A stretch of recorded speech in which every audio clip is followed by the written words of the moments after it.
Ben is in the middle of a move, and because of that, we decided to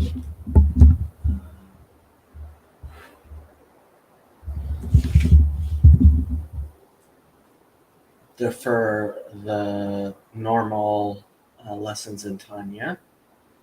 And I knew that certain people, Donnie, would be anticipating a stream. So I decided, you know what, let's just do a just chatting stream.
Andrew!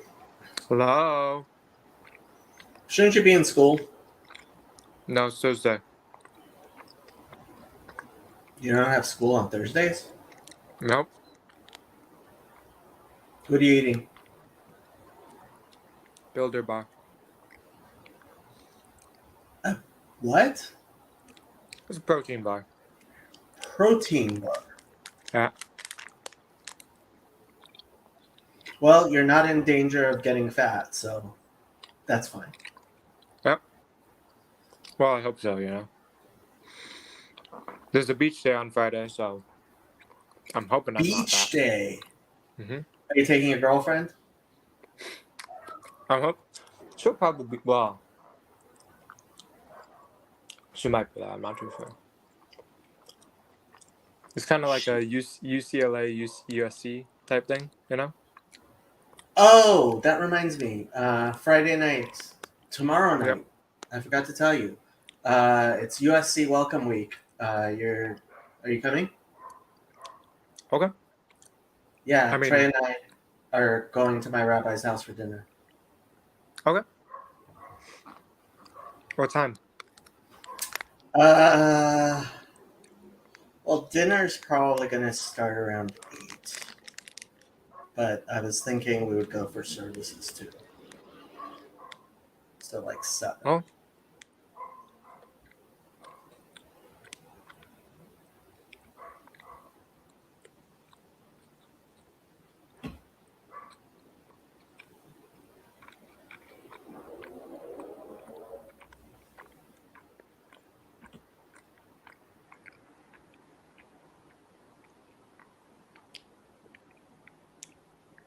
Hmm.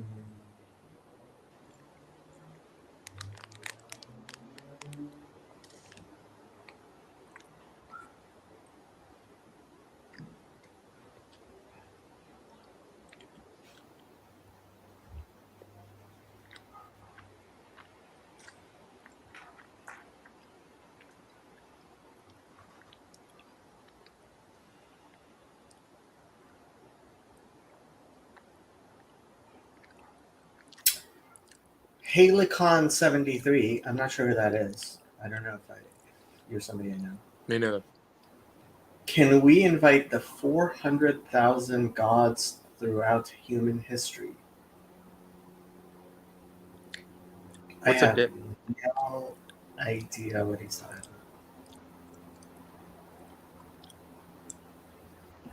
I have zero idea what he's talking about. Me neither, man.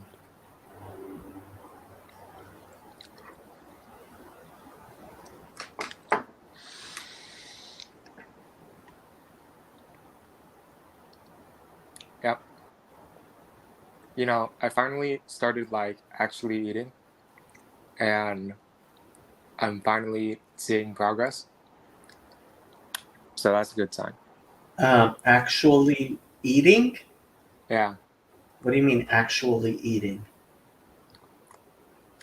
I don't know, like 3 meals a day or whatever. And you're seeing progress in what manner? I don't know, like muscle or whatever. Oh, yeah. You having muscle might help. Yeah. Yeah. Yep. Yeah.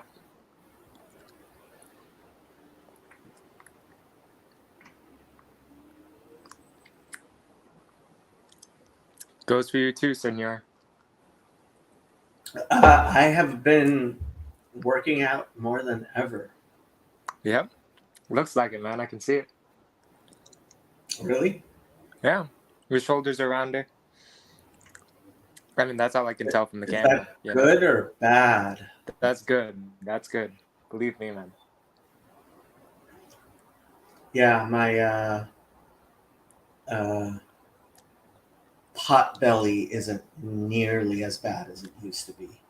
It's still pretty horrible, but it's not nearly as bad as it used to be. That's good. Progress is progress. Progress is progress. Mm-hmm.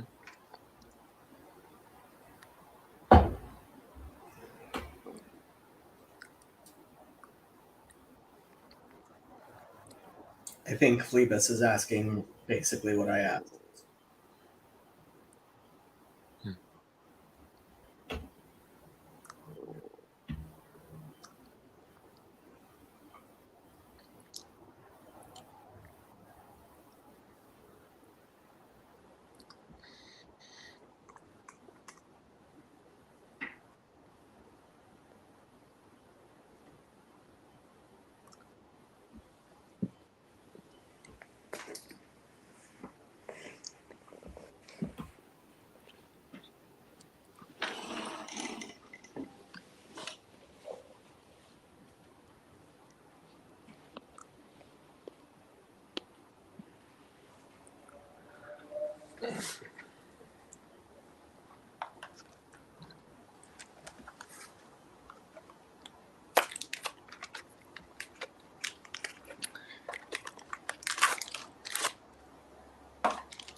I went to a all English Coptic service, and it sounded so weird. All English Coptic service. Yeah. Well, I suppose there's nothing wrong with that in, like, there's nothing forbidden about that in Christianity. No, but it still sounded weird. You know, it's like they have the cadence for Coptic, but not. It doesn't. I don't know. Doesn't work as well for English, I think. Well, I mean, when you think about it, like, it doesn't make a lot of sense for Christians to insist on a particular language. Like, it is a language that was born because people didn't know Hebrew. Yeah, I agree, but at the same time, like, you know, part of why I understand some stuff in this channel is because, you know, Coptic's like half Greek, and there are portions that are entirely Greek in the liturgy. You know, Mhm. and plus, like, you know, the hymns rhyme in Coptic, and they, you know, the cadence works better. That is true. Phlebas, if you want to have that discussion, you should jump on because I'm not going to have that discussion off. What you call it? Nathaniel J. Franco says, "How's the baby, Nathan?" Um, Someone explained the translation of Slavic hymns to English like trying to sing "Happy Birthday" to the melody of "Star Spangled Banner."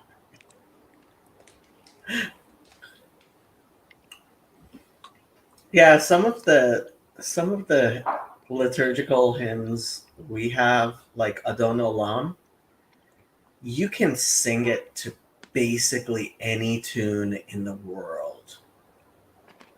Let me see if I can find Adon Olam tunes. Adon Olam. Uh,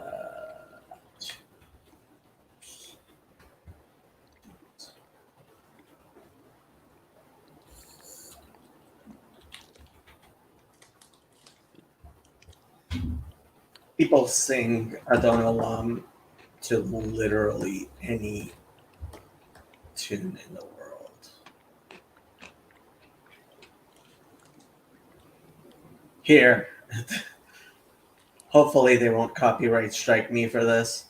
It has a million. Whatchamacallit. Views. Okay, let's see if they copyright strike me for this. Not that it matters, but since there's no.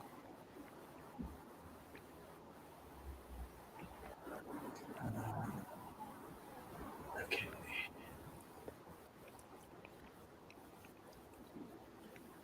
Don't know which direction you will choose in your life, but one thing we're absolutely sure about: you'll be back.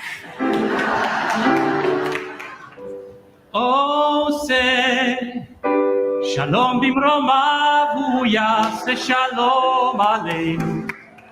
Oh, say shalom bimromav hu yaseh shalom aleinu. והכל על כל ישראל ועל כל יושבי תבל ואמרו אמן. על כל ישראל ואמרו אמן.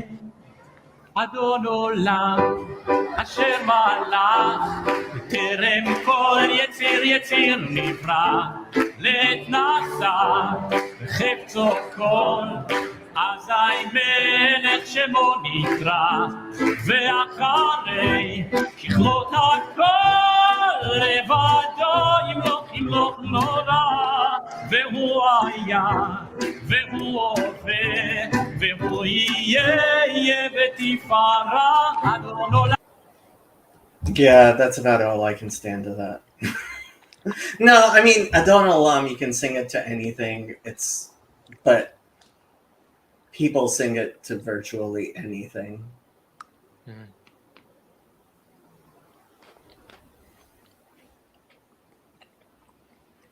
Oh, here's another one. I don't know love, I share my life. You tear I'm cold, you turn it right. We ain't outside, but so cold. עדיין מלך שמוניקה. I don't know love, I share my life. בטרם כל יציר נברא. לי אין אתה וחצו כל עדיי מלך שמוניקה. ואחרי ככלות הכל לבדו. Yeah, you can literally sing Adon Olam to basically anything. The baby needs more medical attention. She has moderate apnea. Keep us in your prayers. My son starts preschool Monday. I'm sorry to hear that,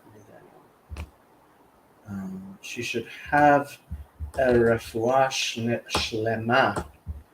El narafan Allah, El narafan Allah, El narafan Allah. Almost seems like an argument that Andrew shouldn't be Coptic, or are you fully learning the language?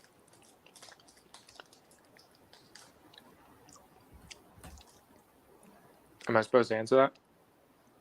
I think he's joking.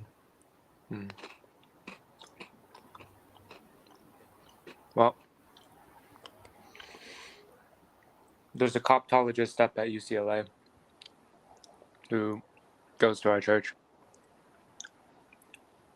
who could teach me Coptic. There's no Duolingo Coptic? For Coptic? No, nothing. Rosetta Stone for Coptic? I don't think so. I haven't looked at it. I've seen some stuff online, but most of it is beginner stuff, like pronunciation of letters and whatnot. Nothing systematic. I am very disappointed because the actual Rosetta Stone had, I think, well, I don't think it had Coptic, but it had like ancient Greek, right? Mm-hmm. I mean ancient Egyptian.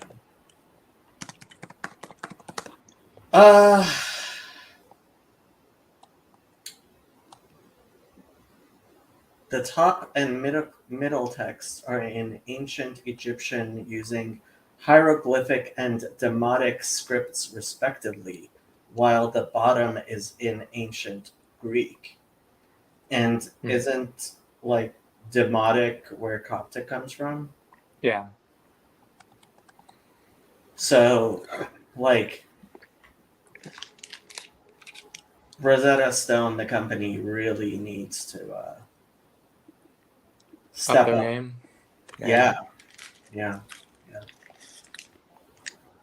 Oh. I should probably ask someone if I should learn like Arabic or Coptic. You should probably ask someone, but it seems to me Arabic would be far, far more useful. Yeah.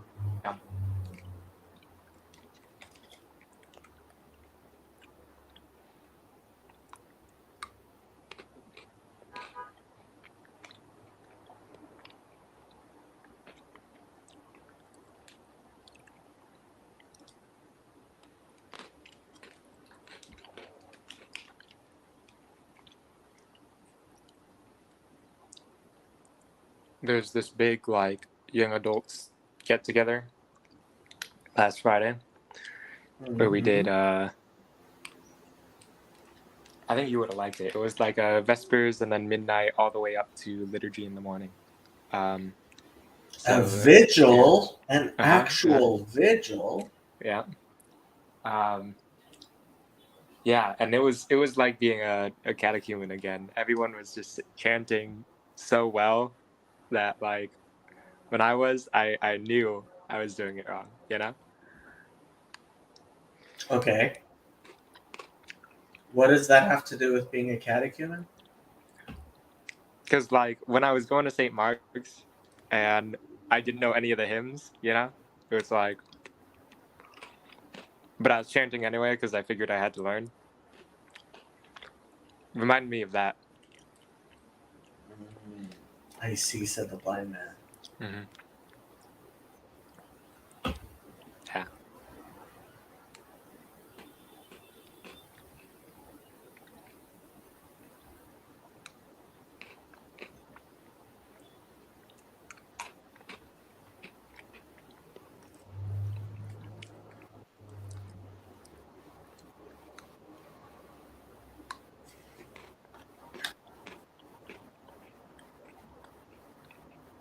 There are 13 people who have nothing better to do than to sit here and listen to you chew. Yep. Phlebas says, I read the 2023 Orthodox Convert survey. It was interesting. However, the marriage prospects are statistically not good for you, Andrew. Yeah, I didn't think of that constantly while he was getting baptized. Yeah. I was not like, hey, Andrew, hey, how about you try like a Byzantine Catholic church and see how you like it? I did not say that at all, ever, not even once. Don says the only reason anybody pays attention to Jacob is because PVK is on vacation and they're bored to death. Well, she didn't say the first part. Mm-hmm. Or the last part, but she did say the middle part.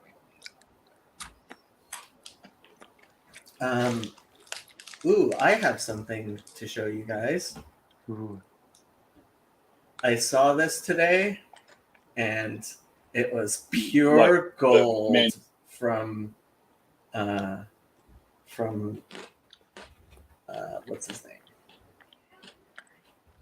Let's start from the beginning because we can. I put a clip of it on the thing, but it's just such fire. Like he's just owning the Protestants himself, and like yeah. You know, I'd share a story with you. I went to the gym the other day and I was talking to a young man, very, very fit young man. And he asked me what my job was. I said, well, I'm a pastor. And he said, well, I haven't been to the church in a while. It just seems like a bunch of women and the men who are there are basically women anyway. That's essentially what he said. And, and I feel like that's probably a common view that the church is not a masculine, strong, rooted in deep conviction entity now. Right. We have sort of the nice guy mentality. What would you say as far as the opportunity that we have right now to not rebrand, but to demonstrate that Christ actually has given us a very robust gospel that is both good for men and women? Right. I think we can't really do this without thinking through a very serious repentance. Okay. There's a book I read a number of years ago, The Church Impotent by Leon Podless. Very good book. And he asks why is it that in the West, Western Europe, United States, England, why is it that in the West the church is predominantly feminine? And in the South, American South, all the churches are run by 3 women and the pastor. And you've got this taunt by like the man you were talking to, the young man you were talking to, well, church is for little old ladies of both sexes. Okay. Where did that come from? And Podless argues, interestingly, and this is a fascinating thesis, he kind of lays the whole thing at the feet of Bernard of Clairvaux, because he says it's not that religion is necessarily feminine, because that's not the case. This disparity between the sexes is Right. not the case with Jews. It's not the case with Muslims. It's not the case with Eastern Orthodox. But in the West, And I could just leave it right there, but I won't be mean and leave it right there. Roman Catholics and Protestants, this is a tendency that the West veers toward. Hmm.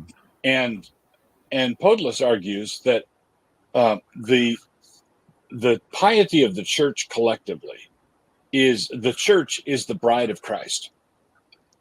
Okay, so that's a feminine image, but half of the feminine bride is male, masculine, and that works fine. It's a scriptural image that works fine as long as we're thinking in corporate categories. Hmm. So when the congregation gathers together and worships, and the whole congregation thinks of herself as feminine, responding to the bridegroom, that's fine. But what Bernard of Clairvaux did was he radically individualized corporate piety. Hmm. So corporate devotional imagery was sort of brought down onto an individual level, which So he was a Protestant.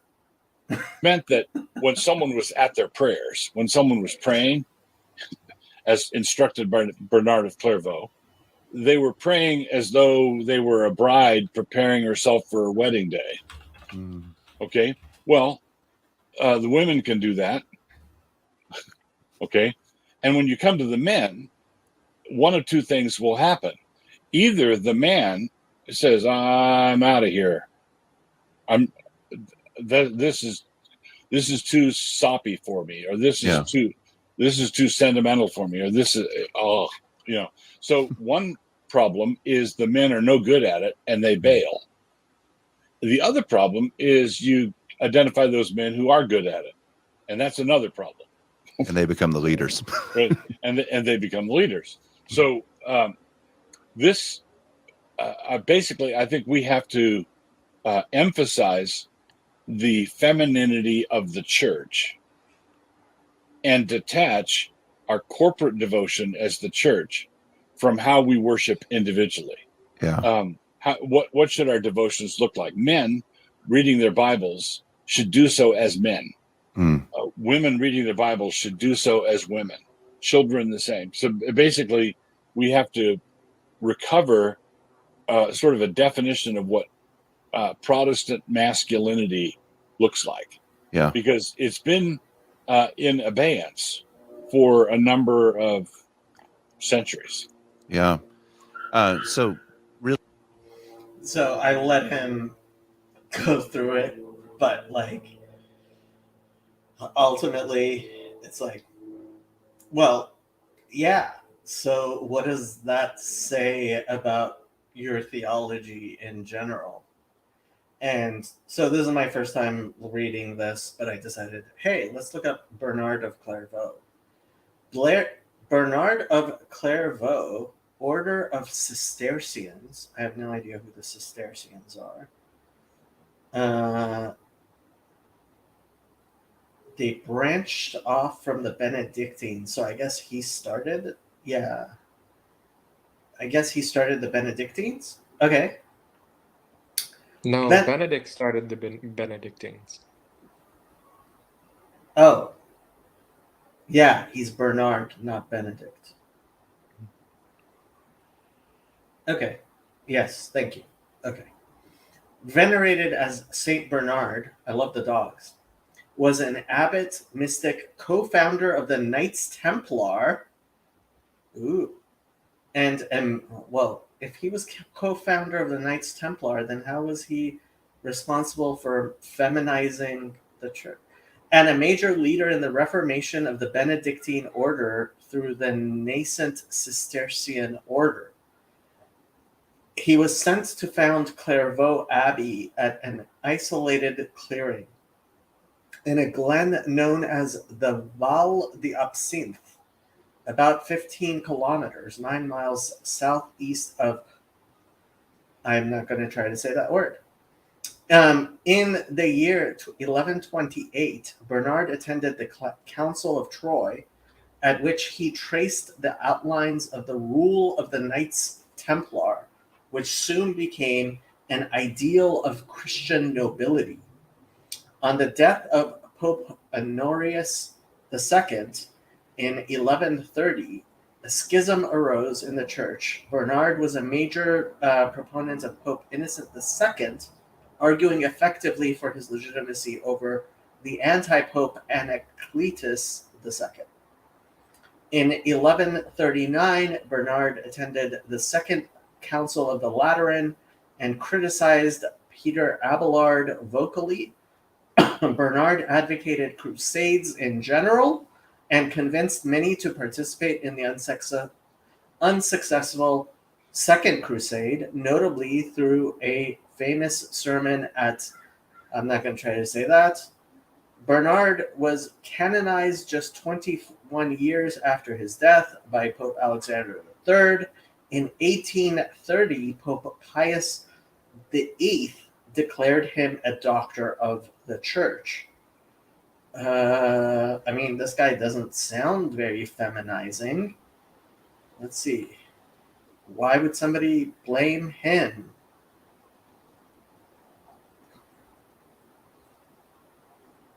I have zero idea why anybody would blame him. Theology. Bernard was named a doctor of the church in 1830.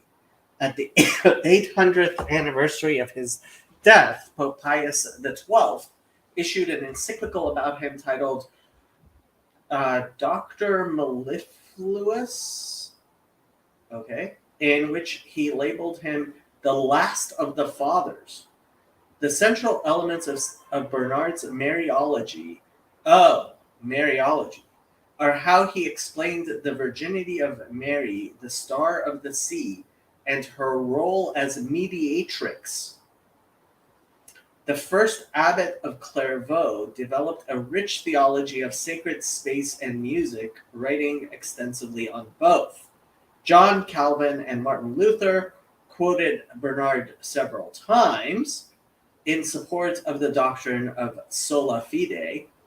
Calvin also quotes him in setting forth his doctrine of a forensic alien righteousness, or as it is commonly called, imputed righteousness.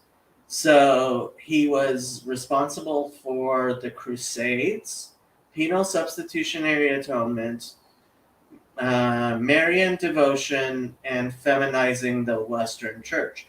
Seems like a great guy to me. Yeah, I don't want him to be a doctor of my church.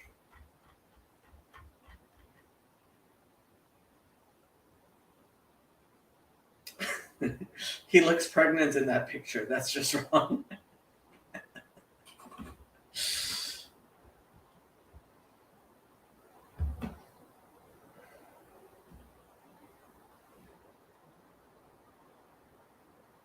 What can I tell you?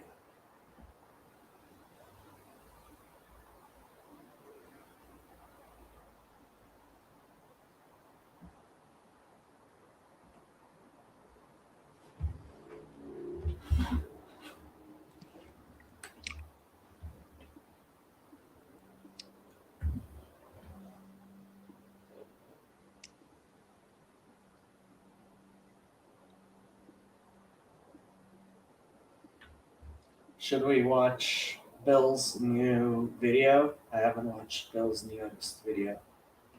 Me neither. We can watch Bill's newest video. It's only 5 minutes long. All right.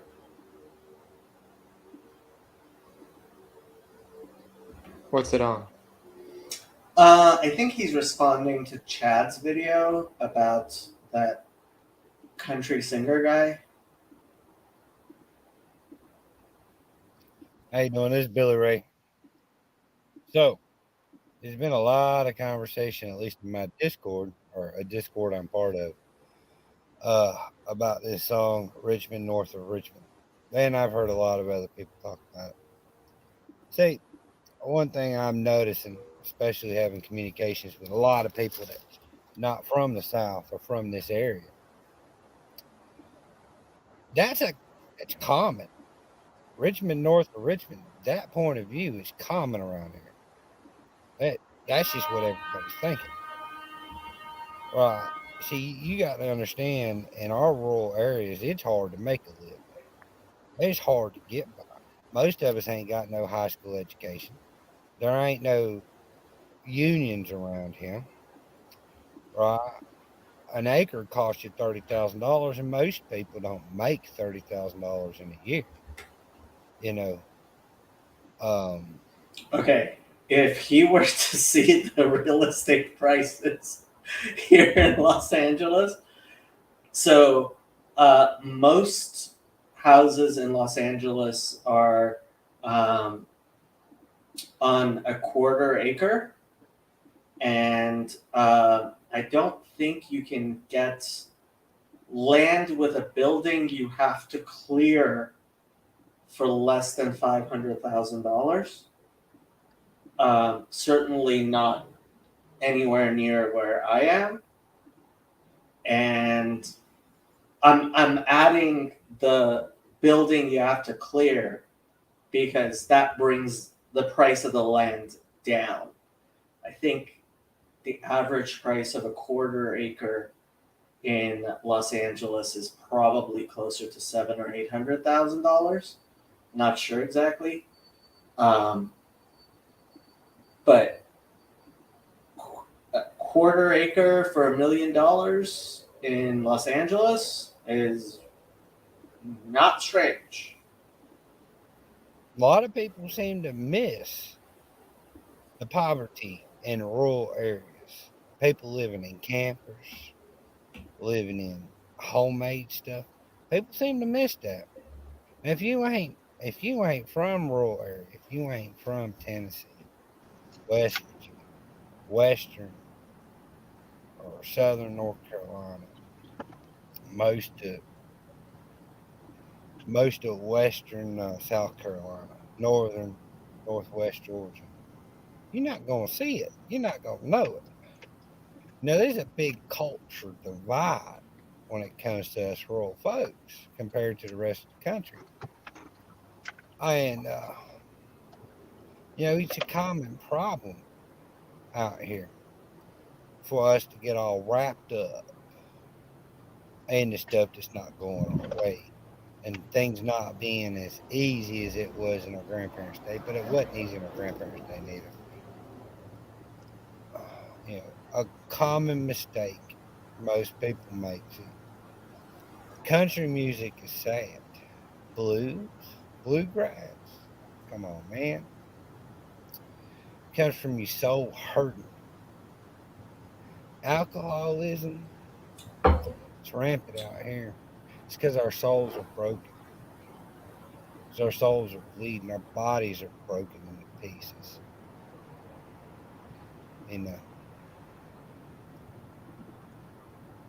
A lot of people don't know what it's like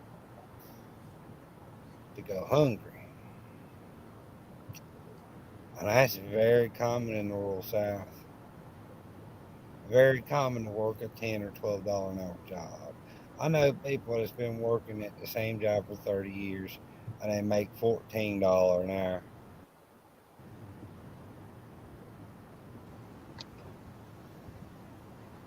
That song, Richmond, North of Richmond, it's more symbolic. You can't take it literal. When he talks about the miners and then he talks about the island, he's talking about in general. We don't take somebody who hurts children don't get nowhere near as much time as somebody who robs a gas station. Right? Our working men are beat up and destroyed. Yeah, we can make some really good money as blue collar folk, right? Tradesmen. Our bodies are destroyed by 55. I'm 37 and I've had 4 surgeries. And we just keep on getting after it because that's what we got. There ain't no reprieve for the rural man, for the southern man. There ain't no reprieve. But we got to be careful. We've got to be real careful in how much we give that power. How much we allow our emotions and our pain to take over our life and control us. Ain't no $1 million gonna get you out of this situation. Ain't no money, ain't no working harder gonna get you out. No things gonna get you out of this situation. And making those songs ain't gonna tell them damn Richmond, north of Richmond, a damn thing. You know what's gonna tell them something? Don't buy into their shit. Yeah, we should complain, but we should be doing more about it than we're complaining. You focus too much on complaining and not enough doing, you're not going to get nowhere. And if you focus too much on doing and not enough complaining, nobody knows what the hell you're doing.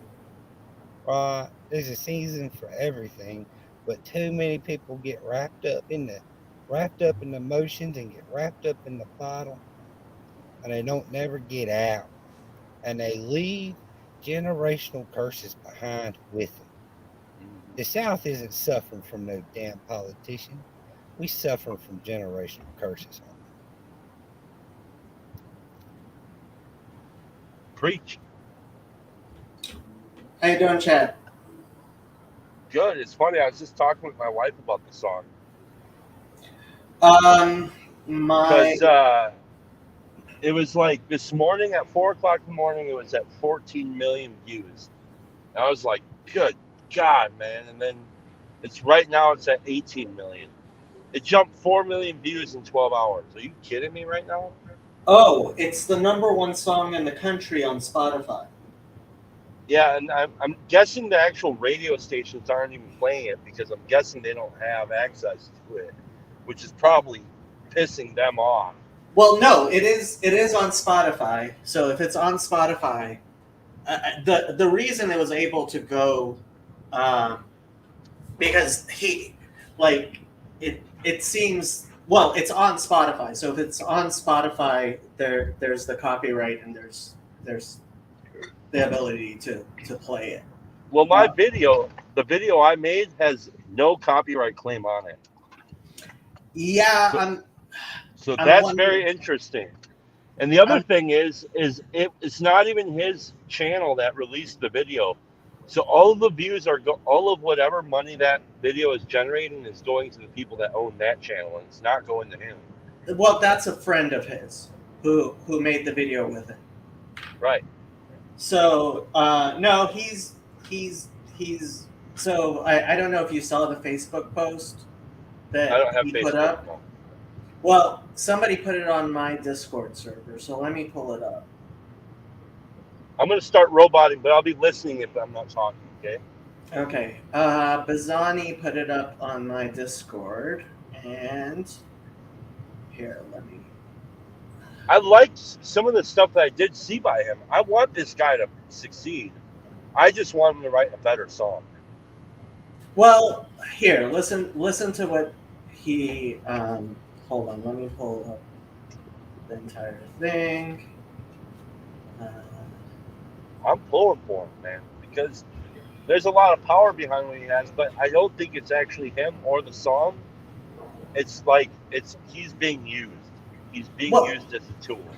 Well, music, I mean, that's how music, I mean, music escapes the person who makes it, and it's beyond.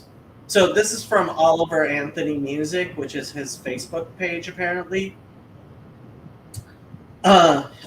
So he writes, "It's been difficult as I browsed through the 50,000 plus messages and emails I've received in the last week. The stories that have been shared paint a brutally honest picture. Suicide, addiction, unemployment, anxiety, and depression, hopelessness, and the list goes on. I'm sitting in such a weird place in my life right now. I never wanted to be a full-time musician, much less sit at the top of the iTunes charts. Draven from Radio WV. That's the YouTube channel, and I filmed these tunes on my land with the hope that it may hit 300,000 views. I still don't quite believe what has went on since we uploaded that. It's just strange to me.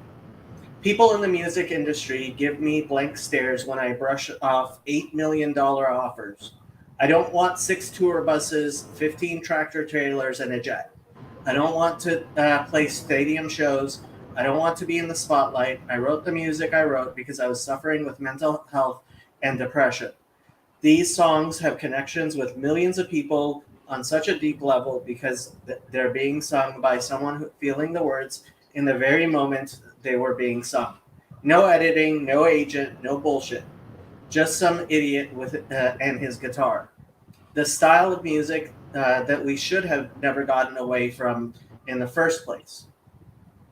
So, that being said, I have never taken the time to tell you who I actually am. Here's a formal introduction. My legal name is Christopher Anthony Lunsford. My grandfather was Oliver Anthony, and Oliver Anthony music is a dedication not only to him, but 1930s Appalachia, where he was born and raised. Dirt floors, 7 kids, hard times. At this point, I'll gladly go by Oliver because everyone knows me as such. But my friends and family still call me Chris. You can decide for yourself, either is fine. In 2010, I dropped out of high school at age 17. I have a GED from Spruce Pine, North Carolina. I worked multiple plant jobs in Western North Carolina, my last being at the paper mill in McDowell County. I worked third shift 6 days a week for $14.50 an hour in a living hell. In 2013, I had a bad fall at work and fractured my skull. It forced me to move back home to Virginia. Due to complications from the injury, it took me 6 months or so before I could work again. From 2014 until just a few days ago, I've worked outside sales in the industrial manufacturing world. My job has taken me all over Virginia and into the Carolinas, getting to know tens of thousands of other blue-collar workers on job sites and in factories. I've spent all day, every day for the last 10 years hearing the same story. People are so damn tired of being neglected, divided, and manipulated. In 2019, I paid $97,500 for the property and still owe about $60,000 on it. I am living in a 27-foot camper with a tarp on the roof that I got off of Craigslist for $750. There's nothing special about me. I'm not a good musician. I'm not a very good person. I've spent the last 5 years struggling with mental health and using alcohol to drown it. I am sad to see the world in the state it's in, with everyone fighting with each other. I have spent many nights feeling hopeless that the greatest country on earth is quickly fading away. That being said, I hate the way the internet has divided all of us. The internet is a parasite that infects the minds of humans and has their way with them. Hours wasted, goals forgotten, loved ones sitting in houses with each other, distracted all day by technology made by the hands of other poor souls in sweatshops in a foreign land. When is enough enough? When are we going to fight for what is right again? Millions have died protecting the liberties we have. Freedom of speech is such a precious gift. Never in world history has the world had the freedom it currently does. Don't let them take it away from you. Just like those once wandering in the desert, we have lost our way from God and have let false idols distract us and divide us. It's a damn shame.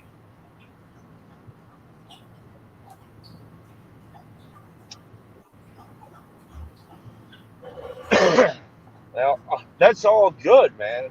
But I still, for me, doesn't change my mind about the content that's in the song.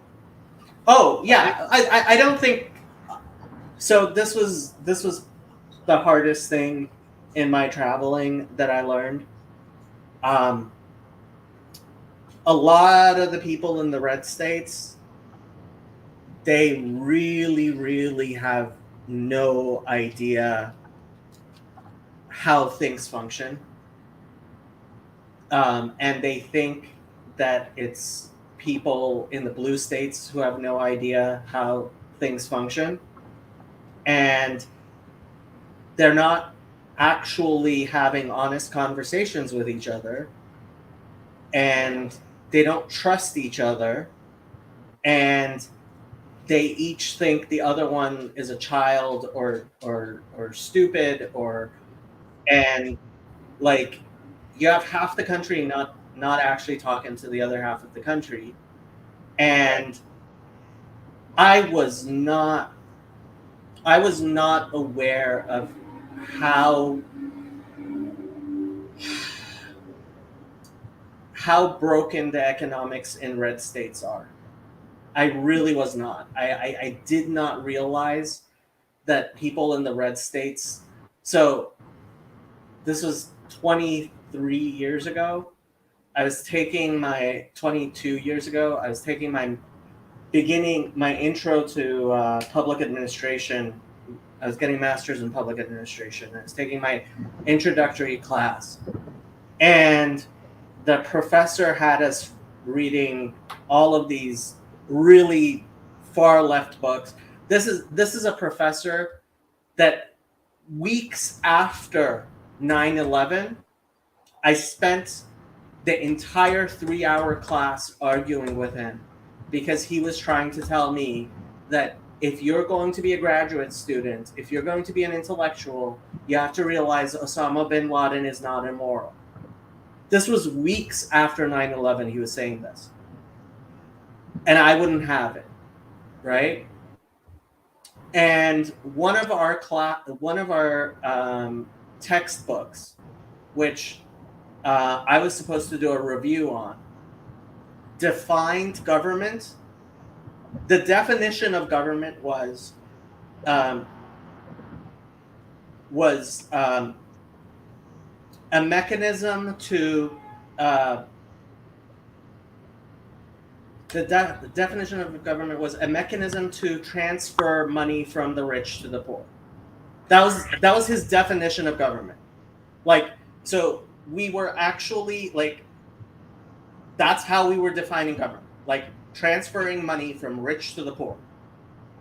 And I said in class, like, excuse me, but you can't use this definition. Like, that's not our definition of government. Like, that's, and like the professor was like, you don't get it, right? Yeah. But when you look at, so part of that Richmond thing is he thinks his tax dollars are paying for other people, right? And the fact is, his life is being subsidized by blue states with so much money that honestly, like, people in red states don't realize, like, you look at the actual money transfer, right? Like the actual dollars moving, like billions, if not trillions of dollars are going from California into all of the red states, right? And that doesn't mean that I think, you know, blue states are somehow morally superior. But the people who think, oh, if we had a national divorce and the red states and the blue states separated,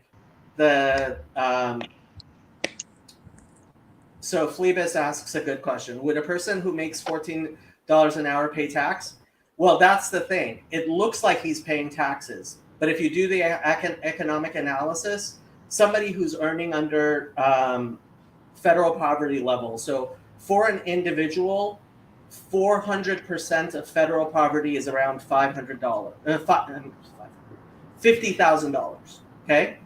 So as an individual, if you're making less than $50,000, you're generally being subsidized by the government to the tune of over $20,000. But you don't see that $20,000 because it's paying for the roads, and it's paying for the military, and it's paying for the medical system, and it's paying for all of the things that you don't actually see. And you drive on those roads every day. So my wife was saying that it's, she was saying, because she's a conservative, like, talking with her about it, she's like, this is just so weird, because it's weird that so-called conservatives are getting behind this song the way that they are, because it actually sounds like a Southern Democrat song. It is. And I was like, well, that's it. Interesting take on it. I mean, because like it's so bizarre. It's like it's really convoluted, and I like this. I like the heart that this not informed about what's going on, has a general idea. Most of it driven by resentment and just a lot of BS. And I love what he said about the internet. I mean, I was also really kind of concerned that I saw a video where before one of his shows, he was reading out of Psalms, and he started weeping while he was reading it, and people went fucking ape shit, dude. And he was talking about slaying the rich.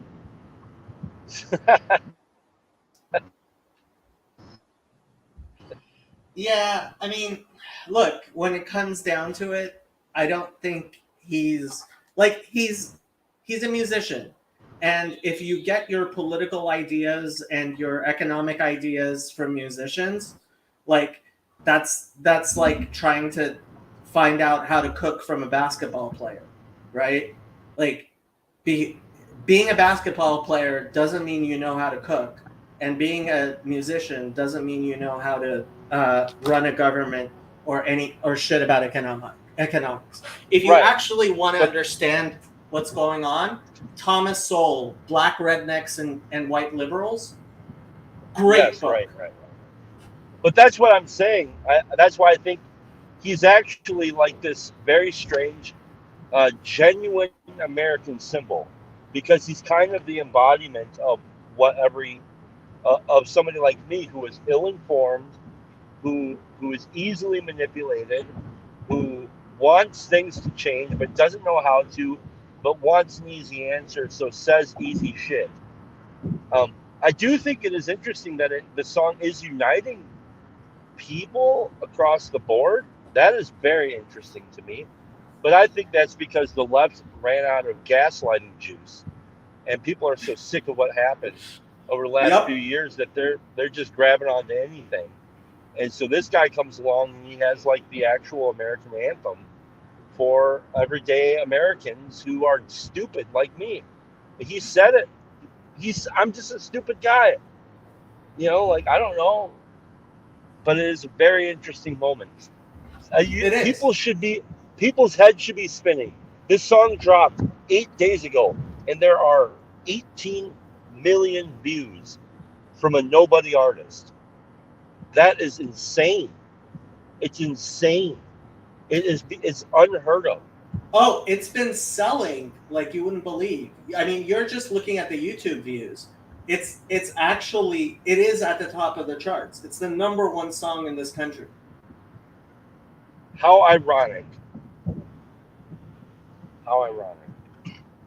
Well, I mean, that's what blues is about, though. And the one thing he gets right is, guess what? Like Billie Holiday, I don't know how much you know about Billie Holiday. I know Billie Holiday. Strange Fruit? Yeah, love that song. But her life, like, she was... It's a damn tragedy. Yeah, complete tragedy. And it's like, the tragic people sing the blues. You didn't know this? Like, No. Yeah, that's not my point. My point, my concern is like, so I come from a very strange position on this because when I first heard this song, I was moved emotionally by it. Okay, so I was Yeah. like, wow, this is, I knew that there was something there. And then upon listening to it the second time, I'm like, holy shit, this is a really stupid song. And it's really, really not good that this message becomes like the message because it's a stupid message. Regardless of the blues. Okay. Look, so the song "Imagine" by John Lennon, right? Yeah, right. I hate that song Mm-hmm. because it's got all the stupidity of John Lennon all over. Yeah. Let me ask you, did the song, Pink Floyd's Another Brick in the Wall Part 2, did that have a good message, and was that helpful for anybody? We don't need no education. We don't need That's no right. mind control. Yeah. So what I was going to say about Imagine, and I'll say the same about that, is I think it's good enough that it resonates with people to know where the pain is, even if it gives it. The fact that your hand hurts and makes you go to the doctor, the problem might be your heart, but if your left hand hurts and makes you go to the doctor, then that lets you actually go to the doctor as opposed to but that's the problem. That's the problem with the blues. Sometimes is like I will get stuck sucking on the tit of this song and do nothing about it. And that's my whole issue with it. Is it actually promotes no upward movement at all. It actually promotes no upward movement, or it actually promotes it's anti-agentic. So like it doesn't want you to do anything, because the second that you do something different, you can't relate to the song anymore. Okay, but I hear you. I think you have a point. I think what the function that it plays is that It's if parasitic. you have a functioning society, then the people who can actually do something will do something. Will Right. actually be like, okay, look, there's a problem here. We need to pay attention to it, and we need to fix it. And sometimes Right. you aren't the person to fix your own problems. You really aren't. No, I know, but see, here's how this is working. Somebody is saying, "Oh, I can actually get on a platform and tell people that we're going to do something about this, and then once I'm voted in, I won't do dick about it." So this Well, song is being used. Did you ever see the movie Wag the Dog? yes. When the Willie Nelson writes that stupid ass song? Mm. That's what this reminds me of. It's a total Wag the Dog moment. Some jagoff somewhere totally boosted this song, and then like it had just the right amount of energy to grab you by the heart and say, "Listen." But somebody's actually using it as a parasitic weapon upon you. No, I don't think anybody deliberately boosted this song. I don't. No, it wasn't. Okay, I'll agree with you. It wasn't like a person that did this, but there were. The way I found it was, it's like, I think Black Conservative was the first place I saw it, and then I started seeing the thumbnails around, and that's how I knew it was a political song, because, like, I never saw the actual video of the thing pop up. I only saw all these political commentators saying this is the song, and so these people are using it to grab your attention. They don't give a shit about you. These people don't give a shit about you. But it doesn't matter if they don't give a shit about you, Chad.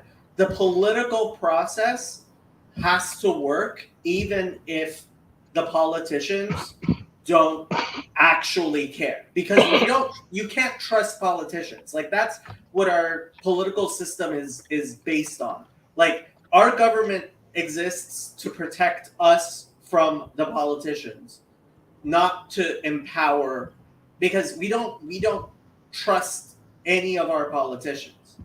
Yeah. And to the point where this is what people are paying attention to.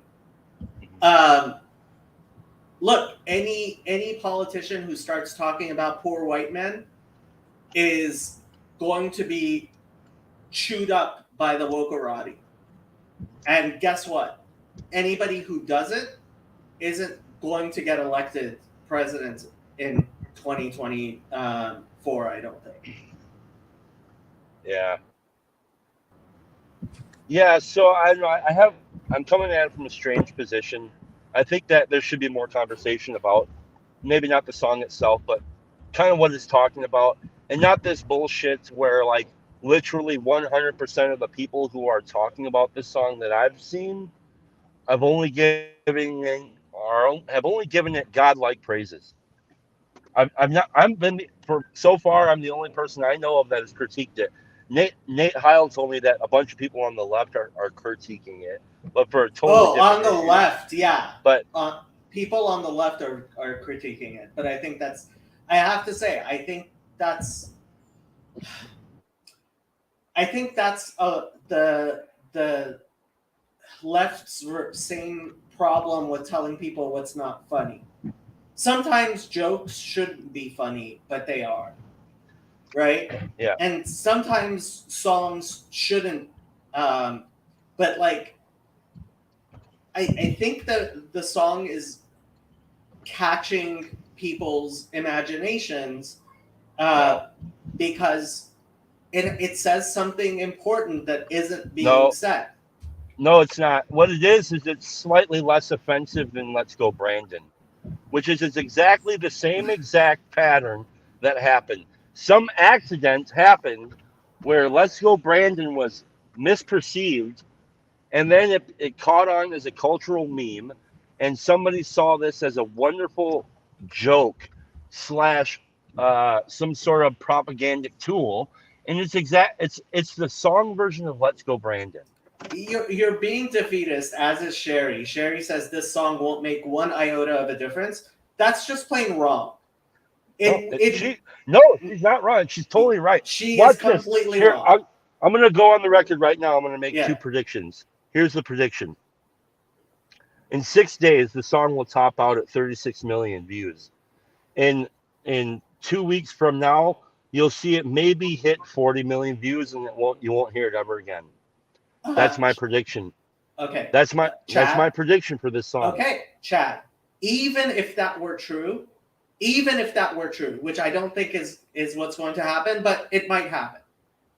The fact that we are having this conversation, that's one iota of difference. So this defeatism, this complete defeatism, no, it makes no difference. It makes no difference. That's not true. And that's defeatism. It's like, no, I'm sorry. Like, we needed people to pay attention to what's going on. That song made me get out of my chair this morning and go to the bank and talk to my banker about that charity that I'm starting. That's one iota of difference. And it's a tiny bit of difference. But you know what? It made that one iota of difference. And if you constantly say it won't change anything, and like, you're gonna. I think to Sherry's point, what she's saying is that it's not the song; it's going to be the people like yourself who are going to make the change. The song didn't do it; you're the one who's taking the action. It may have inspired you. Yeah, exactly. And that's what songs do. That's the point of a song, is to inspire people. Yeah, but I still stand by this. If in 6 days it tops out at 36 million, and then in 2 weeks you see it maybe go to 40, then that will have proven that it's actually just a cultural meme, and it was a decent song that got inflated to be used as a tool. And the song isn't actually good enough to get 18 million views in 8 days. It's not actually that good of a song. Do you follow what I'm saying? Yeah, I mean, it's a meme. But when you It's a fairly decent song, but it's not good enough to hit 18 million views in 8 days. okay, It's just not. It's fine. I gotta go into the gas station quick. Okay. I'll listen. It's a tiny. Okay, it's one thing, but like that's what our lives are. Like they're little steps and a few things. Like life is step by step. Life is not huge changes all at once. And like anytime you've done anything in your own life, like you see that. Like it's not, you don't go from, oh, winning the lottery will not fix your life. It won't. Yet, like we have this idea of, oh, I need $1 million, that'll fix my life. Or if I get a 25-cent an hour raise, that's not gonna help. And I disagree. A 25-cent an hour raise is good. You should ask for a raise, Trey. Yeah. 25 cents an hour would really make a huge difference in your salary.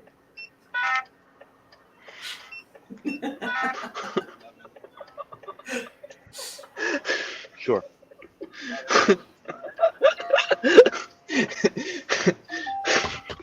That's a little disrespectful for me to laugh, but it's kind of funny because I'm thinking, what would a 25% raise mean? Like, I think I'd be more offended than anything else. Oh, a 25-cent raise? Yeah. A 25% raise would mean a lot. Oh, Hey, that would change everything. Yeah. If you haven't had a 25-cent raise and you didn't find yourself grateful after it, and you haven't worked, my friend. Well, chat, Trey, right after college, got a job working at Boeing on satellites in classified computer programming. So yeah, he doesn't work for a living. Yeah. Well, I wonder how much student debt do you have, though? Holy shit. Zero. Yeah. Oh man. Yeah. I went to UC Santa Cruz. Their tuition is like the cheapest you can get. That was my goal, pretty much. Yeah, he went to a state school and he got a bachelor's degree in computer science, and now he's working on satellites, and he can't tell us what he does because it's classified. Now he's one of the rich men northwest of Richmond. Well, he's not actually north of Richmond in any way. You know what's But crazy? I'm not. My dad actually, my dad's from near Richmond, and he actually went north of Richmond. So, yeah. Well, I can guys, understand the song a lot. My family is from Virginia, and I understand at least what they're going through. It's really tough out there. But you grew up in Pacific Palisades surfing. Yeah, I can understand at least from other people's experience. You know what I mean? Like, I'm not saying I've experienced it. I'm just saying that at the very least, I see my aunts and uncles, and I'm like, dang, like, sucks to be here in Virginia rather than California. You know what I mean? Yeah, but then if you go north of Maryland, you have Maine, which is one of the worst states in the country. It's super poor. Yeah. They're like, they'll pay you to live there. Yeah. Look. Sounds about right. On my road trips, I was absolutely flabbergasted by seeing the economic. Deuces, guys. Hey, thanks for letting me talk about this, because I'm glad you guys are talking about it, because I think it's important to talk about. And I think it's a good enough song. I just think that it's like everything else. I don't give a shit about the AI. I don't give a shit about Kanye. I don't give a shit about Richmond, north of Richmond. I give a shit about what are the people doing with it. That's what I care about. So that's what's most interesting. How are we treating it? Because are we being responsible or not? I don't know. Maybe not. Deuces. See you. One of the things I noticed was there were political boundaries that were sometimes you can see economic development is unequal because of political boundaries, right? You see, oh, hey, there's a political boundary here, and that's why on this side of the street, like if you cross the border from the United States into Mexico, right, you see the difference, right? I was very surprised to see how that was functioning within red states. There were political boundaries which were obviously like the development was like, oh, like this shouldn't be like this. And I was very. You ever read Outsiders? There's a line from that book saying, "You're from the other side of the train tracks, but we both look at the same moon." I like that. It's good.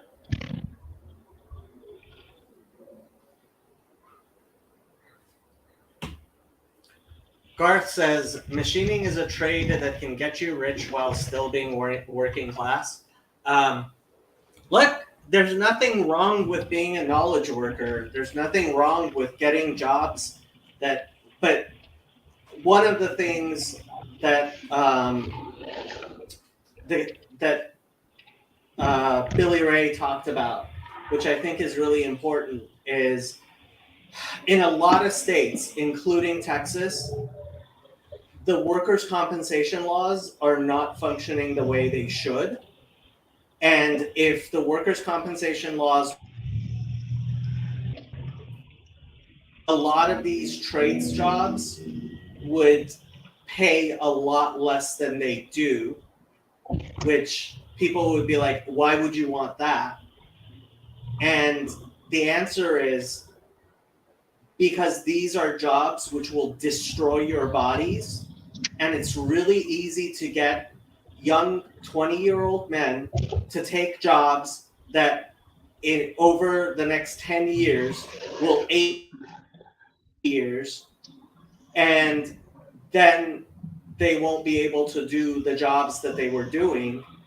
And yeah, the Fleba says the man who has his health is rich.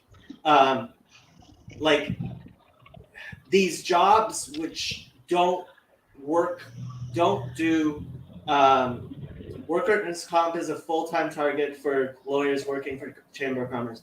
Look, when workers' compensation actually works, which it should, and oftentimes doesn't. Like this goes into insurance, and I could talk about insurance economics forever, but what we need is to actually, like, we have this stupid libertarian idea of if a 20-year-old man wants to get a job working at a mine, right, and get rich, he thinks, by earning $50,000 to even maybe $100,000 a year, and then in 20 years he's completely crippled if he is lucky. Hooked on OxyContin. Yeah, and not able to work anymore. Like, no, that doesn't work. I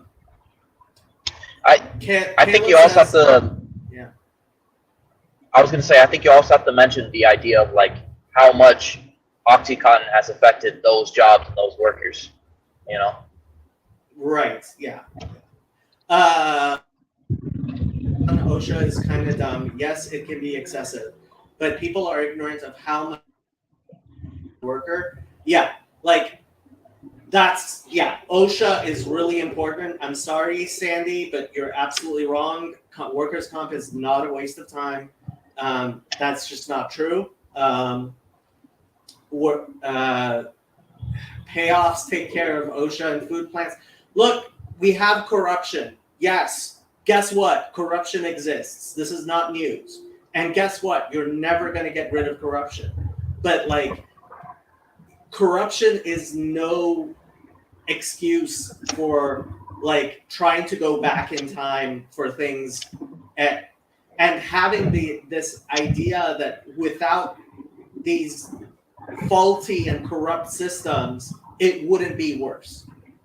I mean, saying workers' comp is worthless is exactly like saying defund the police. It really is.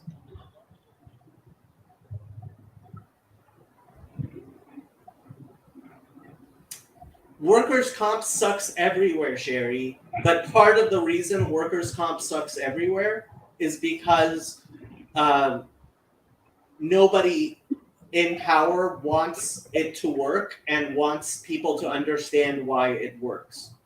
Like, this is what kills me. Like, a huge part of the problem here is our intellectuals are idiots and they don't explain things well and they don't know things. And that, like, it just kills me. And it's all Trey's fault because he listens to every idiot he can find, including me. You know what? Hot take. All politics are entertainment. The idea of having actual news and facts is over. It's been gone a very long time. That's all I'll say. That is the opposite of the truth. Oh, really? Yes. The opposite. Oh, really? Of the truth. Oh, Yes. You're going to stand by that statement. You're going to say that to my face. Yes. That is the Okay. opposite of the truth. Read me the titles. No, excuse me. Forget the titles, please. Okay. If you actually know the history of the news media in the United States, you would know that actually news was less informative, more entertainment, more corrupt than it is now.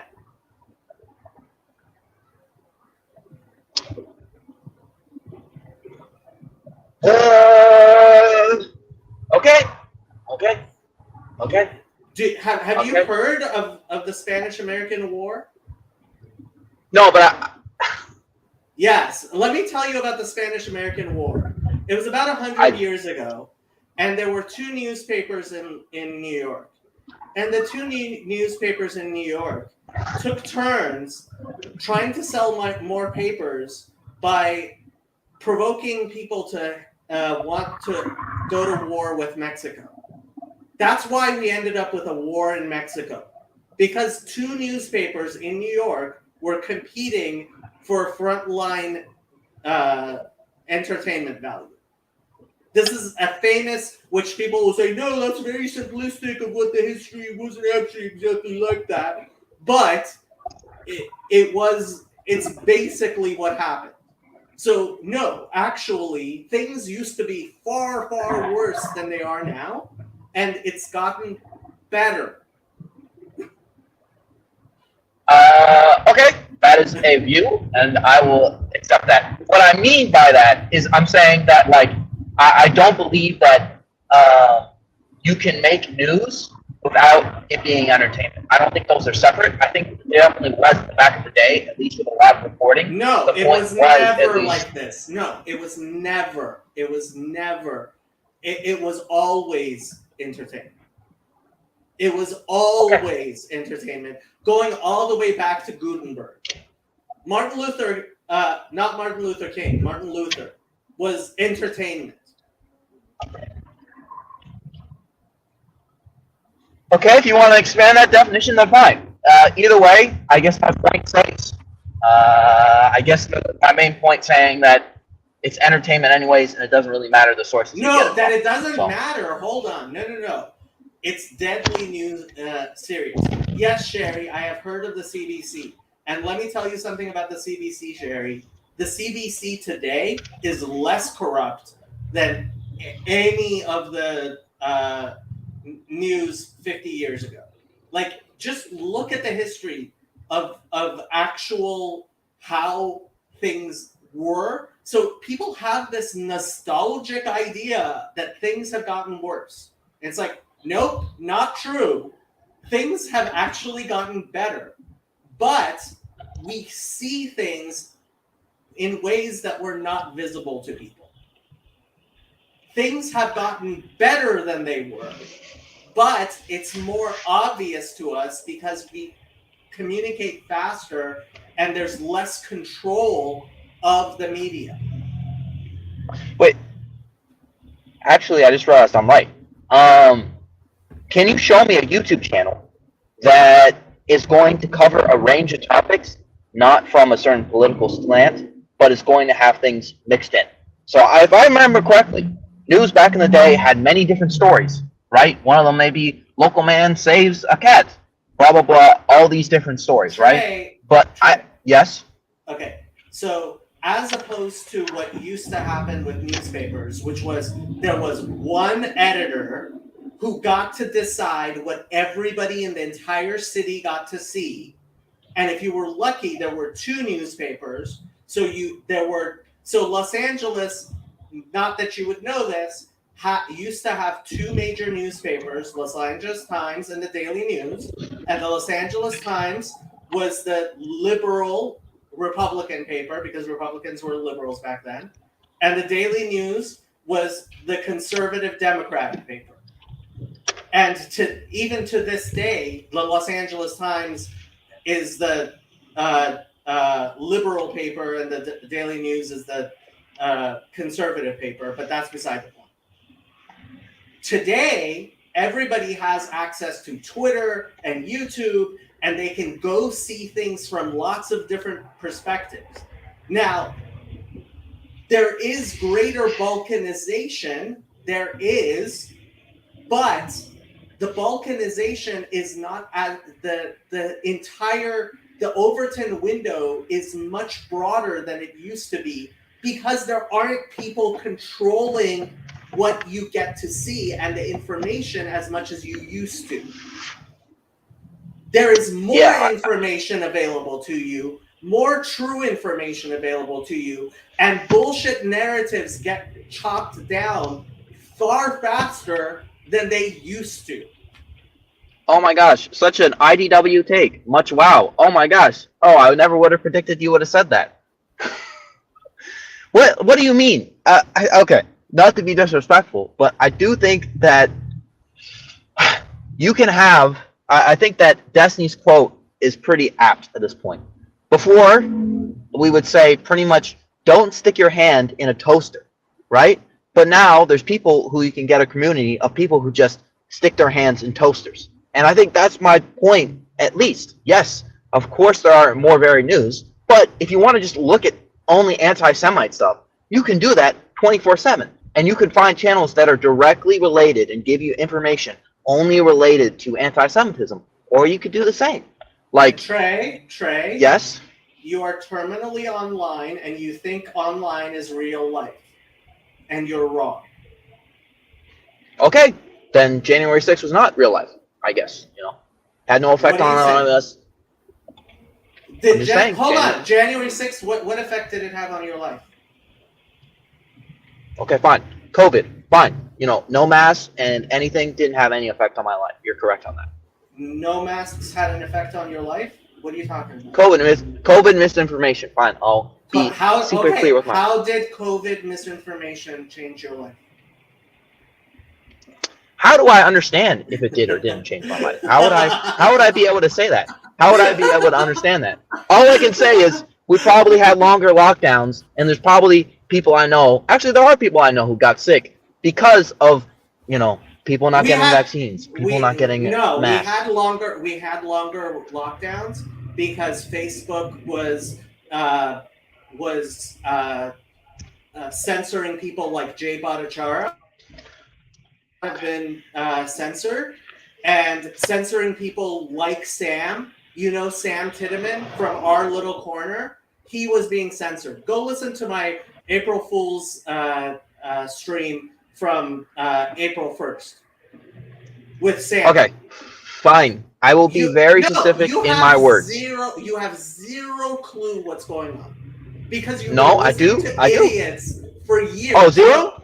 Zero Yes. clue. Zero clue. Yes, Oh, zero. well, I know that. Zero clue. I know Zero that. clue. I know the vaccine doesn't have microchips in it. You know, I'll say that. You know what? I'll be honest about that. There are no microchips in the vaccine. Am I right about that, or am I wrong about that? Trey, should you have taken the vaccine? Say that again. Should you have taken the vaccine?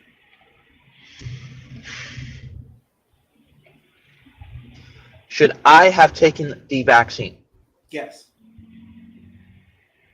You're gonna have to break that statement down because you're gonna chop it up into pieces. So I want you to say more explicitly what do I mean by that. Should a 20-year-old healthy male like Trey Braswell have taken the mRNA vaccine? Okay. Am I living on an island? No. I'm talking about you Okay. living where you are right now. So I'm surrounded by other people, Yeah. and those other people. Okay. Do I have grandparents? Trey, I'm talking about you. You. Right. If I'm just if I only exist on an island and there are no other people around me, then I'm yes. talking about you in your life. I'm talking about what actually happened. Trey Braswell, 2 years ago, when the mRNA vaccine came out, should he have gotten the jab? Yes. Yes, I should have. Okay. I would like you to talk to Sam Titteman, who is one of the foremost experts on the vaccine in the world. He's been published multiple times in the Journal of American Medical Association, in the Lancet. He is one of the foremost experts on the vaccine, and he will tell you, of course not. It shortened your lifespan, Trey. Okay. Okay. I'll just ask one simple question. If you are a teenager or young adult, and you are infected, can you still spread it to other people? Yes. Okay, then I would have to get the vaccine anyways. Trey, let me ask My dad. Trey, My dad is 7 years old. Trey, let Yes. me ask you a question. Does the vaccine affect transmission?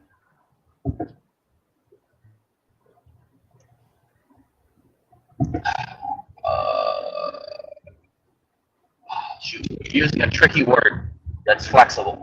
No, I did not use a tricky word that's flexible. You have so much disinformation about the vaccine in your mind, you have zero clue what you're talking about. You have so much Well, that's not fair to say zero clue. You have less than zero clue because what you know makes you dumber than if you knew nothing. Well, you're not being accurate. Like, you're not. Like, what? Trey, you wish Yes. I wasn't being accurate. You wish I wasn't being accurate. Okay. You're being hyperbolic to scare me off. No, I disagree with that. I have a video called Discord in the Times of Cholera. It is a video where Sam Titteman and I were speaking in code because despite the fact that he absolutely knew what he was talking about, I could not speak about it on my YouTube channel freely. Yes. Yes. Yes. But you do realize the reason for why that happens, right? Yes, I know exactly why that happened. Yeah. Because the people in power have almost as much censorship ability as they did 20 or 30 or 40 years ago, but not at nearly as much. They have less censorship power than they used to.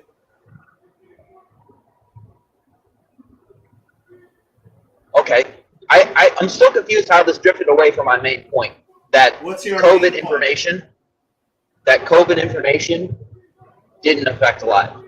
I don't understand how that would be not true. Oh, COVID misinformation from the CDC definitely affected. You took a vaccine that you should never have been made to take, and you definitely should never have taken. That definitely affected your life.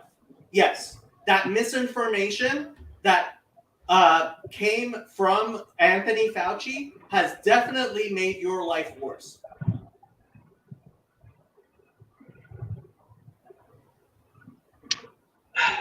Okay. Great. Cool. Great. So I realize it sounds crazy, but if I hadn't done that video with Sam, like Sam Tinnaman is one of the greatest experts on vaccines alive today. And he's somebody you personally can talk to. Please do. And he will tell you that you should not have been told to take the mRNA vaccine. That's just like, okay. For example, I just gave my original statement, right? And you ignored the point about having microchips. You went to the farthest side of that same point. You didn't understand that there are crazy. And you said, no, I'm going to look at the middle. I don't care. I don't care about the people who believe that there were microchips in the. Well, no, actually, I do, because there were several people in this little corner who actually were worried about that, and I was trying to make them calm down by talking with Sam, and because censorship caused people to be even more suspicious. You really need to listen to my discussion with Sam. I think it would blow your mind. I will. I'm not saying I won't. But I still don't, like, I think I want to continue. I didn't hear the point of why you don't want to talk about the microchips. Because I'm a little confused on that. Because that's the microchip thing is part of that minefield. I talk about the malware that's been installed in your brain, which makes you know less than you did if you didn't know it. There is misinformation in your brain, which makes you know less. And that microchip thing is part of that misinformation. You have been misinformed. Okay. I'm going to switch it on to a different topic because you have like a little bit of brain rot with that. What do you think about in Malaysia the persecution of Muslims? I think that was Specifically horrible. by fake. Yeah. Right. Okay. And it was used. Look, I am not saying that the quicker rate of information switching is of information spreading is a pure good. That's not what I'm saying. That it's a pure good. It's not a pure good. A pure good means that it has no downside. I am saying that what we've known for a very long time, and anyone who has two brain cells knows, is the only thing worse than information spreading freely is information not spreading freely. There is no comparison between the two. No, there is a third option. There is no third option. Misinformation spreading faster. That's the thing. That's what's worse. No, Trey. This is you not understanding why the First Amendment is the First Amendment, not understanding like the lessons of history which make us understand why it's better to be an American than to live in countries where there's censorship. This is you being disinformed about basics of truth for political purposes by the woke. Okay, so question. Do you think if there was an environment that basically made it so misinformation was able to spread faster, do you think that would be good? Trey, how do you know the difference between information and misinformation? That is true. I'd have to be all-knowing. That is very correct. Okay, so there is no way of reducing the spread of the speed of the spread of misinformation without there's no distinguishing way. There's no way to distinguish between information and misinformation. So like you're making a distinction that doesn't exist. And This is very postmodern of you to say. You are having this discussion with somebody who went to law school. Guess what? You're not going to win this discussion, Trey. You have no idea what you're talking about. I got my bachelor's degree. I got my bachelor's degree in journalism, and then I went and got a law degree and a master's of public administration. Almost. I have spent more years studying this stuff than you've been alive, Trey. You're not going to win this discussion. Okay, it seems like that's a continual thing that you do. You either say, you know nothing what I'm going to talk about, go watch this video, I have more degrees than you. Which is fine, you can do that. If you want to do that and say that the game is over, then that's fine. If we're talking about computers, if we're talking about something you know more about than I do, then I will defer to your knowledge. But when you're talking, when you're in my basketball court, wait, and you're talking no, I shit, disagree. And you're talking shit, I am going to slam dunk in your face over and over and over again because you have. Well, when was your journalism degree? When was your journalism degree? I graduated in 1998. So before the internet and before any of these things are relevant. Cool. What are you talking about? When I was doing my journalism degree, I was the online editor of the Los Angeles Daily News. Right. When very few people. That was when it was still dial-up. What are you talking about? No, it wasn't dial-up. Well, it was dial-up. Yeah, there definitely was dial-up. But we did have cable and no, hold on, we had DSL back then, didn't we? Yes, I was one of the first people. I was very involved in the start of. In fact, like that's the research I did as an undergraduate was the effects of the internet on the spread of information. In 1997, this was what I was studying. Right, but that's not even. That's before they're we were even talking about. And for the past 25 years, I've just been stupid. I haven't actually kept up with any of the information for the past 25 years. No, that's not my point. My point is, if, for example, if you're a programmer who programs in 1998, that's very different than being a programmer who programs today. I mean, come on. No, Trey. What if you're a programmer who's been programming since 1998? I'm sorry, I'm gonna be honest, but that's not how it works. The people who are trained later than are more experienced. Yes. No. You said no. You said now you're in my domain. Now you're in my domain. No, what are you talking about? Trey. Yes. See, this is one of the things that absolutely kills me about what the 60s and the woke stupidity has done to us, which is this idea that as a 22-year-old who doesn't have the experience of 20 years of working, it's very nice you know the new language. That doesn't mean that you're better at computer programming than somebody who's been doing it for 20 years. Whoa. You just said that I can't speak on your domain, and now you're speaking on my domain. How do you know that? How do you know that programming languages aren't different and they don't involve different ideas, and that working on older models means you're more specified for that? They do. Yes. They do. How do you know that one correlates the other? No, because human beings, like, you're still a child. I'm sorry, you're still an immature child. That's fine. That's fine. I'm not saying I'm not. But you have to at least, if you don't want to treat me as somebody who can have arguments, that's fine. The 60s freaks are running the things now, and it's so funny. So that's not how programming works. I mean, usually you'll get leveled up, but again, Broadwith says I've been programming for 20 years, and Jacob is right. Lol. You need to put Broadwith on, okay, and have this conversation. Because somebody who is using punch cards, right, is not going to stand up to things, Trey, or terminals. I'm sorry that the woke have so thoroughly made it impossible for you to have any thoughts.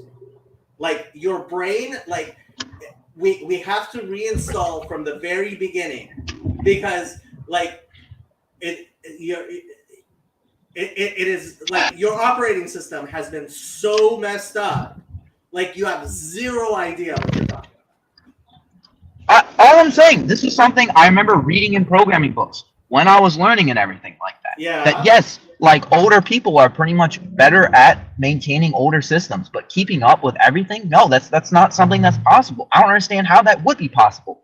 Like if you're young, you're able to consume more information. No. Okay, but Trey, there's something you gain from experience and knowledge, and there's like that. This is one of the things that really bothers me, is this emphasis on young people, despite the fact that we have a gerontocracy right now. Like, why we have both a gerontocracy and this idea that little children can run everything, I think has to do with the fact that the people who are behind the scenes don't want competent people, which is usually people in their 30s and 40s who have some experience and actually know some stuff. Right? Like, why we have people without fully deformed brains running things. Either it's 20-year-olds or it's 80-year-olds. And it's like, we cannot have anybody who has a fully formed brain actually running things. If you want to rant at the sky and call everybody as you would an old man, you can do that. But all I'm saying is, I remember that, okay, I'm going to give you a story and I want you to tell me how that doesn't work.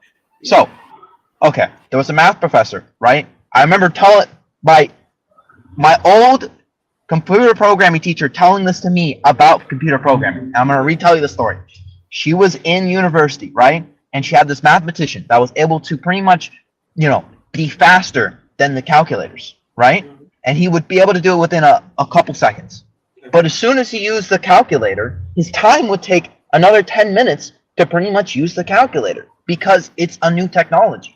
Yeah. And I guess to prove that to be true, you would have to show that older people are as attuned at learning new things as younger people. And I just don't think that's true. No. So, okay. So whatever the latest programming language is, as a young man, you're going to be able to learn it and be agile with it. Like, there's a reason why I have my nephew come and help set up my computer system, right? I used to be, when I was his age, he's 14 years old. When I was his age, I was the one who was setting up the computer systems. And now he's the one setting up my computer system. And proving my point. Yes. Okay. That is true. I am telling you that that is a valid point you are making. It is an irrelevant point. No, it's a central point of the argument that we were having. Yes. No, it's not at all. No, it was. Because your point was saying that journalism, right, is something that is universal. I'm saying no, different times and getting your degree at different times is going to have different effects on the argument. Because your whole point was you're trying to say that I'm the knowledgeable one and basically you should listen to me. And I was saying, wait, hold up. You're not from the time that would be relevant. No. So it's like the core of the argument. And let me explain to you why you're wrong. Okay. Because we're not talking about a question of, how do I actually, I know Quark Express, which nobody uses anymore, and I don't know Video Maker, which is what I should be using to be editing my videos. Quark Express was what was necessary back then, and it's completely you can look up Quark Express. Nobody uses it anymore, right? That is irrelevant because we're not talking about methods of getting things done. We're talking about the fundamentals of how things function. Right. Okay. I'm not saying that wisdom and people being in their classes does not have approaches. I definitely think that if you're an older computer programmer, you can definitely talk better high level things than me. I'm not denying that. You probably have better structured And you have code. Better have experience with like trying to get things done and seeing how human beings like coding teams and working, making different people's codes working together. That has nothing to do with the actual language and that particular method. Right. But the day to day and what's important is the language. It's literally the important part. But if you're talking high level, that's why they become managers, right? Because they're not as involved. Exactly, Trey. Yes. But over a certain amount of time, like these managers, right, are going to pretty much be like inefficient and not as involved in the current mainstream. But I'm not saying they can't provide wisdom and everything like that. Look, every hierarchy tends towards corruption, but we always need corruption is a constant and everything is imperfect and you only have trade-offs. I realize all of that. Yes, you're absolutely right that there's a reason why I have these discussions with you as opposed to just being like Trey is a waste of time. Okay. Because there's something, first of all, you're smart enough that you can actually learn and stop listening to the stupid disinformation. And I think that I can eventually help you understand from what I have learned over the years. And that's the great thing about distributed cognition. And that's the great thing about wisdom is that, and what I say constantly to my nephews is an intelligent man learns from his mistakes. A wise man learns from other people's mistakes. Yes. And that's the point of actually having distributed cognition and having culture. And that's what I'm trying to do in this community is to take smart people like you, delete all the malware in your stupid brain and allow you to actually think. Okay. Right. Your version of malware is just very, very interesting. That's all I have to say. And also, Fraudwith said it right, and I want to point it out. The emphasis Trey is putting on, learning the languages is trivial, and the emphasis Trey is putting on it shows his lack of experience. Okay, yes, I'll admit to that. The reason I'm making is that it's the easiest way to sort of explain to Jacob without saying, well, there's new plugins and everything like that. I understand that you think, oh, look, the internet technology, Jacob was working at a newspaper, and now with internet technology, information works completely differently. But that's malware. No. I'm going to step back. All I'm saying is that you don't have full reign, and there's no reason. Well, no. You don't have full reign on this topic. Well, you don't have full reign on this topic. It's changed. All I'm trying to say is changed, and you can't say that I can't be competent in it as well. Trey, you will not as competent as you. Not as competent as you. I'm not saying that. Trey, no. Eventually, hopefully, you will. But the problem right now is you have so much misinformation that whenever we're talking, all I do is like, no, Trey, you're just wrong. Because a lot of the stuff you're saying is just wrong. And I'm hoping that eventually we'll start talking about things where you're not just wrong.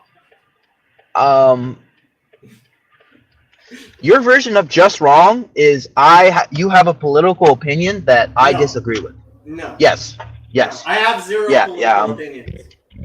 Oh, okay. Okay. Yeah. I mean, that's my okay. You're like, okay, thank you. I'll just say is thank you because you're proving my point. Like you're making over exaggerations that you know are not true, to basically shut other people down. Trey, I'm not. We are not talking about anything that's political. We are not. You think that what we're talking about is political, and it's not. You have your facts wrong. You have your facts Thank you for gaslighting me. I really appreciate that. No, I am in fact doing the opposite. You've been so gaslit you have so much disinformation in your brain that you think when I am telling you just plain facts, like it's just a plain fact that you should not have gotten vaccinated. There's no question.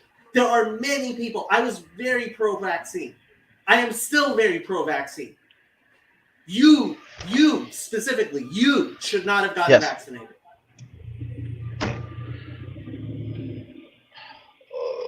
You're a young male. You should not have gotten vaccinated. Just you. And that's something we know clearly now. What? Well, no, you're making a bunch of presumptions in that saying that I shouldn't get vaccinated. No, I'm not. What if I have family members, right, who can't get the vaccine? That's beside the point. Who are older? That's beside the point. No, that would be exactly to the point. I should be getting the vaccine if they can't. Because you think that this is a vaccine which affects transmission, and unfortunately it doesn't. Unfortunately it doesn't. If it did, it would be great, but it doesn't.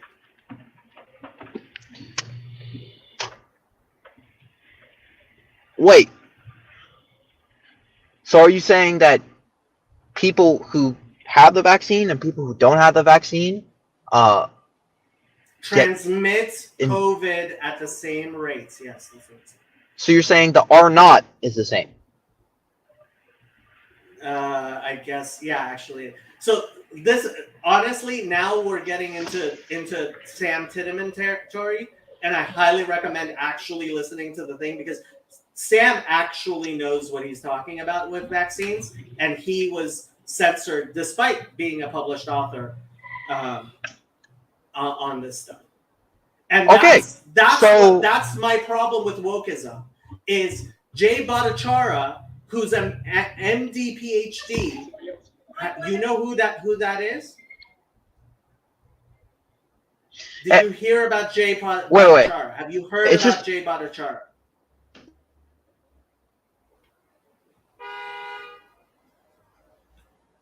Trey is trying to keep up. You just went through the tunnel.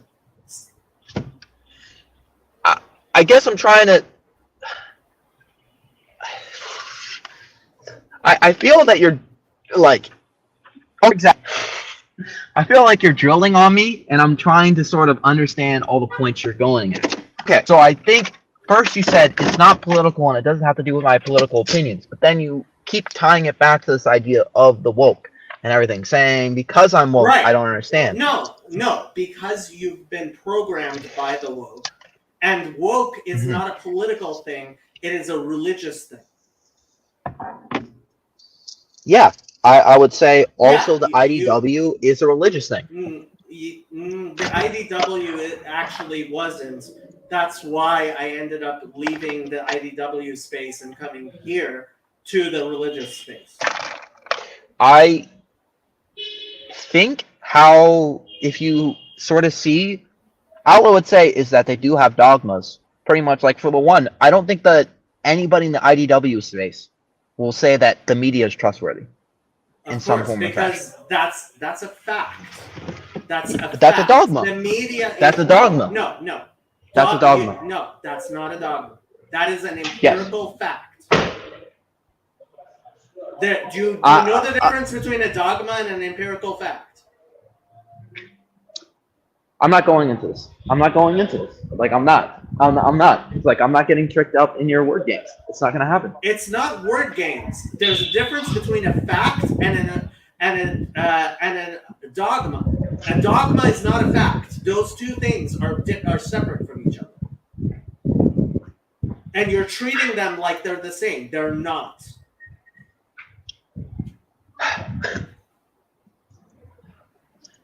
You're getting too wrapped up. It's just okay. I lost my train of thought. So you continue. Continue with what? I don't know. It's just like I'm starting to understand the discussion style, and it's frustrating me. Look, I am anti-woke, but I believe there are zero intelligent informed people who are not anti-woke. There are zero intelligent and informed people who are not anti-woke. It's not a defensible position. Woke is not a defensible position. Yeah, I also think that they're like being a Trump supporter is an indefensible position. So yeah, because you've been programmed by the woke. There are 78 million people who voted for Trump. That's not an indefensible. You can't say it's indefensible if 78 million people have it.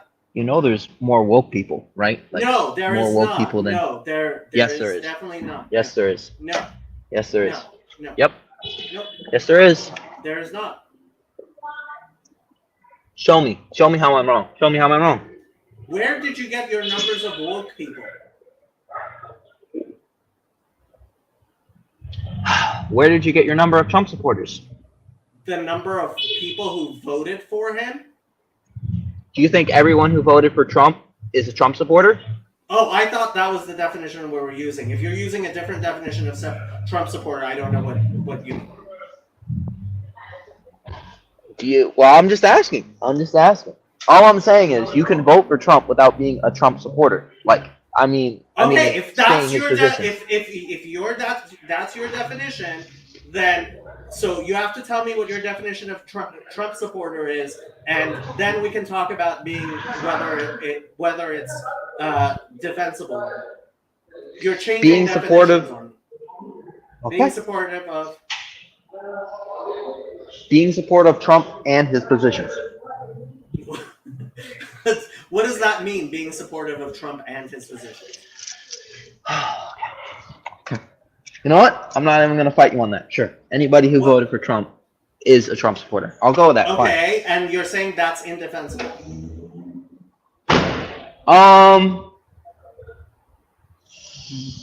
Being on all, like, maybe if you're ignorant, yeah. Are we saying, okay, what Trump are we talking about? I'm sorry, you've just been so brainwashed. It's impossible to even discuss this. I'm saying in 2023. You're saying such incredibly like weird. Okay, back to the name calling. Yeah, no, it's not a matter of name calling. You're just plain wrong. Like if you tell me 2 plus 2 you're just plain 5, wrong.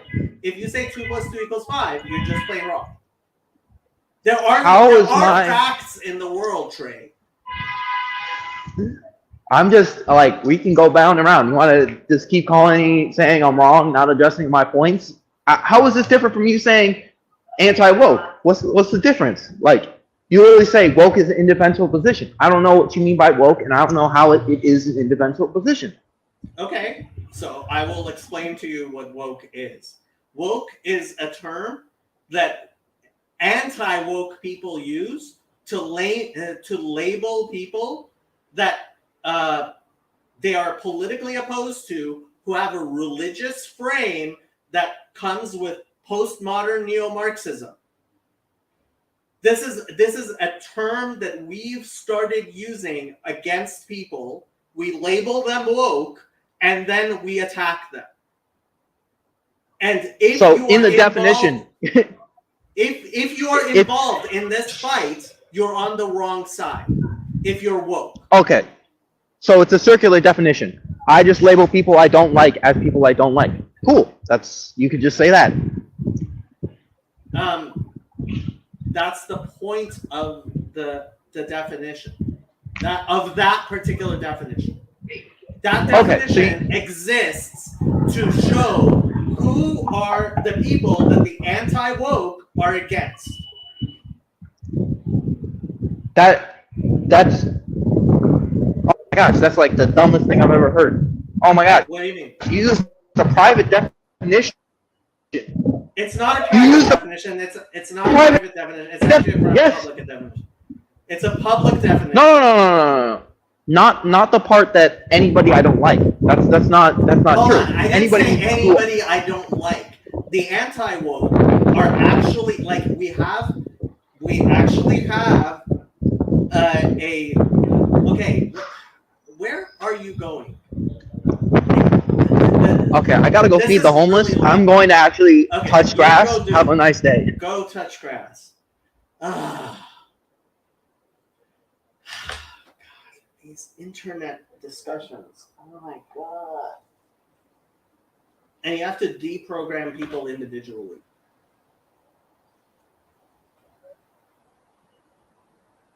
Is the new Snow White movie woke? I don't know. Is it? Circular is recursive, essential programming. It's 6:00. I think I'm gonna end the stream. You guys have fun. Good night.